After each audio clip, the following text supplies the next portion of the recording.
Hey, what is going on, you guys? It is Mr. No Sleep here from Old School RuneScape, and welcome to a brand new loot video for you all today. Today I bring you guys loot from 10 hours of fishing Infernal Eels. The items required for this is ice gloves, as well as an oily fishing rod, a hammer, and normal fishing bait. The gear for this video was a simple set of full angler, as well as a fishing skill cape and a dragon harpoon for special attack. Give me that extra fishing boost over this 10-hour time. And the goal really is to see how much money or how many resources I can obtain in 10 hours, these being onyx bolt tips, lava scale shards, and tokel. We're also going to be spending the tokel at the end of the video on whatever obsidian item I can afford. That way we can go ahead and add that to the 10-hour price check and see the extra money that we make. I did want to turn in the fishing plugin because this is a lava area. As you guys can see, it's pretty hard to see the fishing spots without this plugin, so RuneLite did help a lot for that.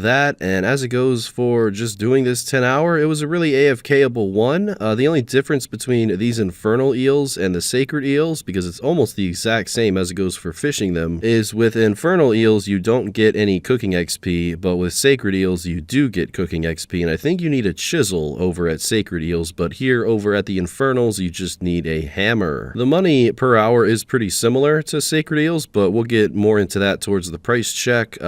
Doing 10 hours of Infernal Eels now, I feel like it fit pretty well with the recent 10 hours of fishing videos that I've been doing, these being anglerfish and sacred eels, and I'm probably going to be doing 10 hours of fishing trawler either this week or next week, and then maybe 10 hours of fishing dark crabs, but we'll see about that. I've already done it in the past. I think I did like a 30-hour there, but it is nice to return to things that do benefit the bank. Always need food on any account, that's for sure. No matter how much you have, you're always going to be needing some for PVMing or Slayer, so I'll just stack on that to the bank. And as it goes for this one, you really don't get much food from it, but you do get XP, and as you can see, it's pretty AFK, pretty laid back. And tokel is good for so many different things. Lava scale shards really only good for herblore, but I will certainly put those to use when I get a couple more herblore levels. And the onyx bolt tips are good for, I would imagine, just making onyx bolts and high-alking them or doing whatever you want with them. I still have a huge stack of onyx bolt tips in the bank from Venenatus, as well as some previous fishing that I did here years ago. So one of these days I will get around to creating them into bolts and probably high-alking them from there on out. This video was done alongside me killing 1000 necks. As you guys saw in my video yesterday, I wasn't really able to play on my Iron Man during the Phantom video because it just required 100% concentration. But now that I'm back to my main account doing free-for-all necks, I really got the good rotation down. It is a lot of clicking, but it will be enabling me to do another video on my Iron Man probably tomorrow night for you guys. Might be another AFK skilling related video, or it could be a safe spot video. Still have yet to get 99 magic, so we have to do that sometime at some point. So hopefully you guys will see something on the channel tomorrow night, about 24 hours after this upload. Just Stay Awake January is going good. I was a little sick for a few days, so I didn't really log in too much, but other than that, I'd say I've been pretty consistent. Haven't uploaded as much as I've wanted to, but that's really fine because we still have so much left of the month, and really looking forward to pushing out more uploads for you guys. I've been spending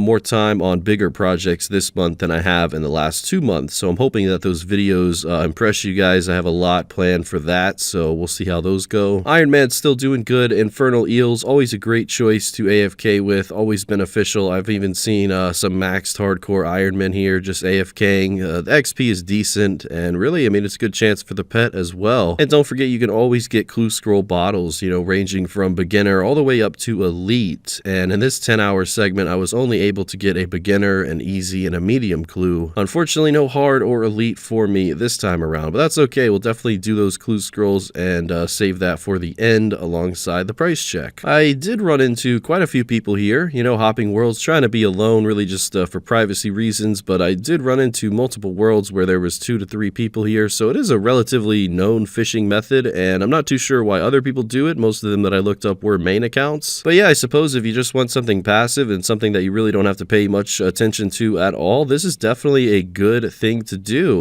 You don't really have to bank ever unless you want to bank a clue scroll bottle, so that's the big difference between this and, something like anglerfish or dark crabs. Of course, dark crabs, you're in the wilderness, but you have to constantly keep noting them, and for anglerfish, you have to constantly keep banking, even if you do have a fish barrel. So yeah, it's something to keep in mind. This is one of those things things where you never have to bank. You can just keep standing here almost forever if you want. But yeah, I mean, I'd recommend it to anyone. It's definitely a decent way to do fishing, and you only need level 80 fishing in order to do this. And I think you do need a fire cape as well to access this area. These have been in the game since June 1st, 2017, so relatively old now. I'd say about 6 years, so it's definitely been known for quite a while. And really, the only thing that they're very popular for is the fact that you never have to bank, as I've already mentioned. But upon smashing the eel with a hammer, you do get a 1 in 16 chance of receiving onyx bolt tips and a 1 in 12 chance of receiving those lava scale shards. As it goes for the tokel, those are much more common, so you should have it pretty well stacked up if you spend any amount of hours here. And really, there's really not much to say regarding the wiki other than that you can now run while you smash Infernal Eels. I guess they updated that 3 years into this, and I actually tried doing that while I was banking my clue scrolls, and it does work. So, you know, good job, Jagex, on that one. Overall, I would say that I do enjoy fishing sacred eels more than I enjoy Infernal Eels, simply because, I don't know, I just kind of like the environment of Zalandra, and Zulrah scales I feel like are more beneficial than tokel or onyx bolt tips or lava scale shards. But that's not to say that these items aren't going to come in handy for my account. I will definitely put them to good use. I have a very strong obsidian collection, and I'm just going to be growing it with whatever tokel that I get from this video. And the same goes for my onyx bolt tips. Definitely helps out your bank value. So I'm curious to see how much we make in 10 hours, see if this is worth doing, especially with 99 fishing and a dragon harpoon. I think we have about 1 hour left at this point, and it's really awesome to see that I did hit 16 million fishing XP, which looks really nice next to 16 million cooking XP. Also nice to see over 51,000 tokel, and with yeah, just a few seconds to go, we are completely done. 10 hours of Infernal Eels has been completed. That is awesome. Really like the XP here. Really like that I got close to 200 onyx bolt tips and well over 1,000 lava scale shards. I know they're not as expensive as they used to be since there's so many lava dragon bots now, but value doesn't really matter because it will help me out a lot with Herblore. I think it affects anti-fire potions or something like that, so that should come in handy. From 10 hours of fishing in Infernal Eels, I did make 1.7 mil, plus with the 51,000 tokel that I did receive, I decided to buy an obsidian staff. This is one of the only obsidian items that I have not purchased yet on this account, and to my surprise, that actually added 470k, but according to the Grand Exchange, it's 420k to the price check. So that makes it 2.1 mil in 10 hours time, 210k an hour simply by AFK fishing. That's not too bad. I was actually pleasantly surprised. I believe that was more than the sacred eel and the anglerfish video, so I definitely surpassed my expectations. As it goes for experience, I did receive 357,000 fishing XP, so you're looking at about 35k XP an hour. And now for the clue scrolls, the beginner, absolutely nothing from that one. The easy, to my surprise, 90k from that one, and a new collection log slot, black wizard rope top trimmed, and nothing from the medium clue. So overall, probably about another 90k from all the clue scrolls combined. So that just helps the price check just that little bit more, and I will take it. So with all that being said, thank you guys very much for watching the video today. I will see you either tomorrow or the next day with another one. Big thank you to channel members as always, and until next time, Mr. No Sleep out.